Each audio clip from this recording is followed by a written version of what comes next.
सर्वांना माझा नमस्कार. स्वागत आहे आपल्या यूट्यूब चॅनलमध्ये. मराठी प्रेमकथा, इमोशनल कथा. कथेचं नाव आहे मला मिठीत घे. आपण पाहणार आहोत भाग 2. सखी म्हणते, ते तर आहे ग, जाऊ दे. चल आता भाजी घेऊ मार्केटमधून. दोघीही भाजी घ्यायला मार्केटमध्ये निघाल्या. भाजी घेतल्यावर दोघीही आईस्क्रीमच्या गाडीवर आईस्क्रीम खायला गेल्या. काका म्हणतात, कोणता फ्लेवर? दोघीही मोठ्याने ओरडत, बटरस्कॉच. काका म्हणतात, हा माहिती आहे मला, जरा विसरलो होतो. हे ऐकून दोघीही खळखळून हसू लागल्या. काका हे आता हसू लागले. त्यांचे हे नेहमीच ठिकाण होते. ते काका पण नेहमीच ओळखीचे असल्यामुळे त्यांची नेहमी मस्करी असायची. काका म्हणतात, मग सगळं ठीक आहे ना सखी बेटा? सखी म्हणते, हो काका, सगळं मस्त आहे. दोघींचे झाले तसे त्या काकांना बाय करून निघाल्या. घरी आल्यावर ती फ्रेश झाली. तिने सगळ्या भाज्या धुवून फ्रीजमध्ये ठेवल्या आणि येऊन बेडवर पडली. तशी तिला झोप लागली गेली. संध्याकाळी 5च्या दरम्यान तिला जाग आली. तसे तिने स्वतःचे आवरले. किचनमध्ये तिने चहा ठेवला. चहा झाल्यावर ती घेऊन गॅलरीमध्ये येऊन बसली. तिथेच असलेला रेडिओ ऑन केला. संध्याकाळचा असताना जाणारा सूर्यास्त आणि हातात वाफलेला चहा आणि रेडिओवर चालू असलेली मराठी जुनी गाणी. चहा झाल्यावर तिने जेवणाची तयारी करू लागली. जेवण पण त्याला प्रॉपर हवे असल्याचे. वरण भात, पोळी भाजी. 8-8:30पर्यंत तो जॉबवरून आल्यावर फ्रेश होऊन त्याला लगेच जेवण लागायचे. बाकी काही बोलला नसला तरी त्याला हवी असलेली काम त्याने आवर्जून तिला करायला सांगितलेली होती. जेवण झाल्यावर ती फ्रेश होऊन सोफ्यावर टीव्ही लावून त्याची वाट पाहत बसली. 8:30 वाजले, 9 वाजले तरी तो अजून आला नव्हता. आता तिला त्याची काळजी वाटू लागली. शेवटी 10 वाजत आले. ती बसण्याशिवाय काय करणार होती? तिच्याकडे त्याचा नंबर नव्हता.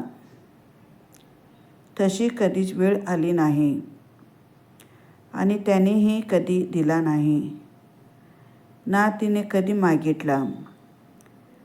नेहमी त्याचा चेहरा असा निर्विकार असल्यामुळे तिची काही हिंमत नाही झाली त्याच्यापुढे.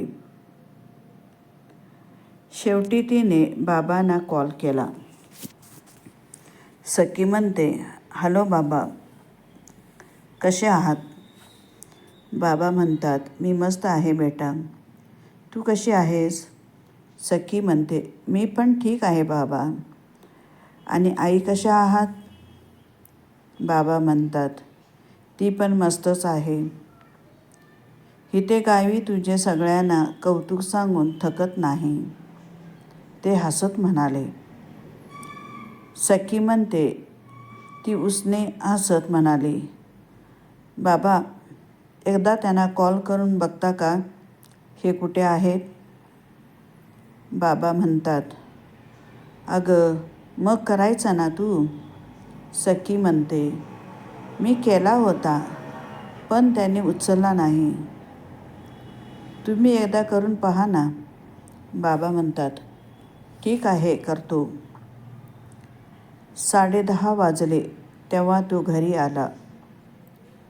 तेव्हा कुठे तिच्यात जीवात जीव आला. तोपर्यंत बाबाने तिला पुन्हा कॉल करून सांगितलं. बाबा म्हणतात, पोचेल आता? सखी म्हणते, हो आत्ताच आले बाबा. तो आला. तो तिच्याकडे न बघता फ्रेश व्हायला निघून गेला. तिने जाऊन जेवण पुन्हा गरम केले आणि ताट तयार केले. तो फ्रेश होऊन बाहेर आला. मी जेवून आलोय असे म्हणून पुन्हा जाऊन बेडवर झोप पडला. ती आता उदासपणे जेवू लागली. आज एकटीला जेवावे लागते होते. रोज रात्री जेवताना सोबत असायचे, तेवढे कुठे समाधान असायचे. थोडेफार जेवून तेही उठली. तिने सगळे काम आवरले. जेवण तसेच पाहून तिला वाईट वाटले. किचनची लाईट ऑफ करून ही बेडरूममध्ये आली. तो झोपून गेला होता. त्याला झोपलेला पाहून तिला आठवले, आपल्याला त्याच्याशी बोलायचे होते. उद्या बोलू असा विचार करून तीही चेंज करून बेडवर येऊन पडली. 3-4 माणसे झोपतील एवढा मोठा बेड होता. त्यामुळे तो अगदी टोकावर झोपत होता. मध्ये खूपच जागा असायची. हे रोजचेच होते. तीही शेवटी एका कुशीवर वळून झोपली. ती कधीच लोळत नसायची. आज तोच झोपेत जरा मध्ये गेला. तीही झोपेत तो असलेला बाजूला वळली आणि तिचा हात त्याच्या छातीवर पडला. त्याचे हार्टबीट तिच्या हाताला जाणवले. तसे तिला जाग आली. तिला जाणवले, तू झोपते हा बाजूला आला, पण नेमकं आजच कसं काय आला हा तिला प्रश्न पडला. ती आता त्याच्या चेहऱ्याकडे पाहू लागली. खूप जवळ असल्यामुळे त्याचे श्वास तिच्या चेहऱ्यावर आदळत होते. कोणता तरी वेगळाच वास येऊ लागला. थोडी अजून पुढे झाली ती तशी तिला एक उग्र वास आला. तशी ती झटकन बाजूला आली. ती समजून गेली, तो ड्रिंक्स करून आला होता. ह्यापूर्वी ह्याने कधी ड्रिंक्स केले असेल का हा विचार ती करू लागली, की आधीपासून करतात. त्याचे वागणे आता तिला कळलं नव्हते. ते काहीही असो, उद्या बोललेच पाहिजेत. किती दिवस असा शांत बसणार. बोलल्याशिवाय नाही कळणार त्याच्या मनात काय आहे. त्यांना काही त्रास असेल का. विचार करत करत ती बसल्या जागी झोपून गेली. सकाळी त्याला जाग आली तेव्हा तो उठला. त्याने तिला तसंच बसलेल्या स्थितीमध्ये झोपलेले पाहिले. तो सरळ फ्रेश व्हायला हात निघून गेला. थोड्या वेळात तीही उठली. तो तिला बाजूला दिसला नाही. सखी म्हणते, अरे हे कुठे गेले. आज लवकर कसे काय उठले. नेहमी ती उठल्यावर नंतर उठणार, तो आज लवकर उठला होता. ती उठली तशी ती किचनमध्ये निघून गेली. तिथल्याच बेसिनमध्ये तिने तोंड धुतले आणि फटाफट टिफिन बनवू लागली. अमन आवरून बाहेर आला. तो शूज घालू लागला. तशी ती फटाफट टिफिन भरून बाहेर येऊ लागली. सखी म्हणते, अहो. अमन म्हणतं, तो शूज घातलास म्हणाला. सखी म्हणते, तुमचा टिफिन. अमन म्हणतो, नको मला तो. आणि हो, मी महत्त्वाच्या कामासाठी महाबळेश्वरला चाललो आहे. 2 दिवसाने येईन. तेव्हा तिचे त्याच्या बाजूला नजर गेली. त्याची भरलेली बॅग तिला दिसली. आणि हो, बाबांना सारखे कॉल करून सांगायची गरज नाही आहे.